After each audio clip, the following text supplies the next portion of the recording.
Hi, welcome to English Sanity. So last night I finally decided to watch the movie Inglourious Basterds, and I truly enjoyed it. It was fantastical, to be honest. And then I started to wonder, how can we talk about movies like a native? So let's learn 7 adjectives that we can use to explain movies, theater plays, and books. Alright, number 1. Sometimes a movie is better than what people say or think. In this case, we say the movie is underrated. For instance, the movie Annihilation, which stars Natalie Portman, is underrated, I think. And this adjective can be used for actors too. For instance, many people say that Brad Pitt is only handsome, but I think he's an underrated actor. And what's the opposite of underrated? It's overrated. It means the movie or the actor, the book, is not as good as people say or think. For instance, some people say that Shawshank Redemption is a bit overrated. It's not as fantastic as people say. Number 2. Sometimes a movie is unbelievable, is unrealistic, and many people say that it cannot happen. No way that it can come true. In this case, we say the movie or the plot is far-fetched. So many people say that, for instance, the movie Terminator is far-fetched. They say that it can never come true. But what about Mad Max? Do you think the movie Mad Max is far-fetched too?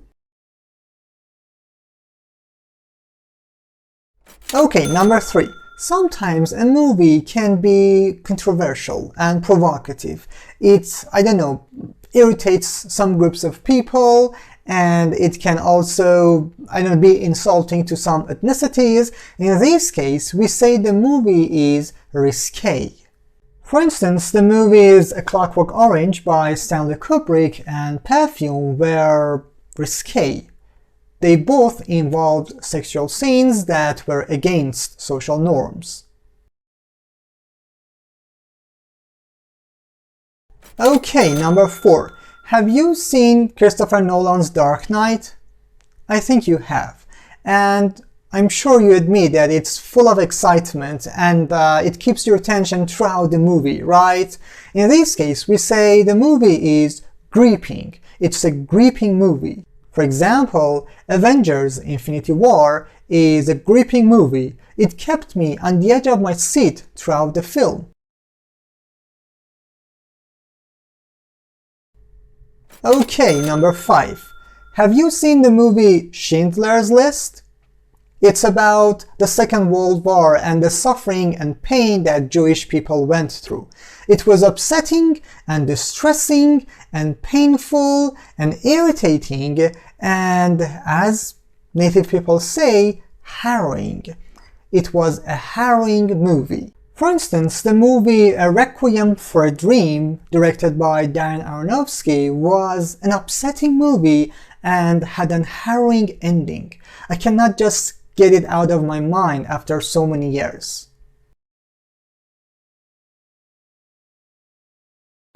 Alright, number 6. Well, more often than not, you may watch a movie or see a play and find it very familiar. It's repetitive and it's been done before and you've seen different instances of it and you can predict the plot, the story, right? So in this case, we say it is hackneyed. Many soap operas are hackneyed, I think. For instance, the movie was so hackneyed that I predicted every single twist and turn in the story. And finally, number 7. Well, some movies are such fun and so funny. For instance, Dumb and Dumber. Or actors can be really funny and have a great sense of humor, such as, Ryan Reynolds or Woody Allen. So in this case, we use the adjective hilarious. For instance, I admit that Ryan Reynolds has a great sense of humor, but he's no match to Woody Allen. I'm a great fan of him. He is hilarious. Alright, now it's the time to practice using these 7 adjectives in a conversation about the movie Deadpool. Hey, I watched Deadpool 2 last night. We laughed a lot. Yeah, it was really fun. And not only that, but it was also full of exciting moments from the beginning to the end.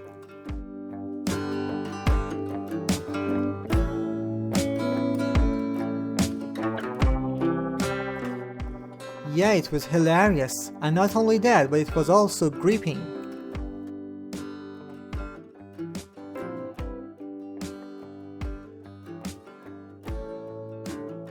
Can't agree more. But his wife's death was really upsetting. It was a true tragedy. I think you're being way too emotional. It was just a piece of the puzzle, you know, to get Deadpool going and take revenge.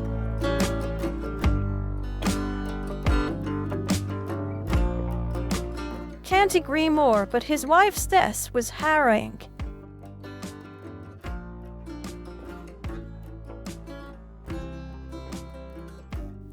Still, he committed suicide because of that. Yeah, you're right. You know, I think Ryan Reynolds as an artist is much better than what people think. I think Ryan Reynolds as an artist is underrated. That's what I say. He really deserves more credit as a talented actor. But what disturbed me was the fact that the movie became a bit predictable and boring at the end.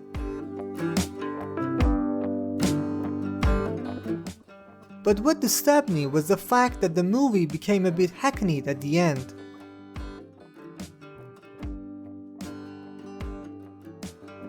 Somewhat. Still, the whole idea of being immortal and being able to regrow body parts is insanely brilliant.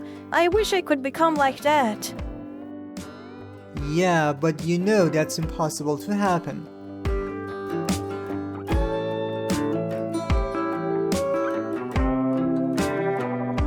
Yeah, but you know that's far-fetched.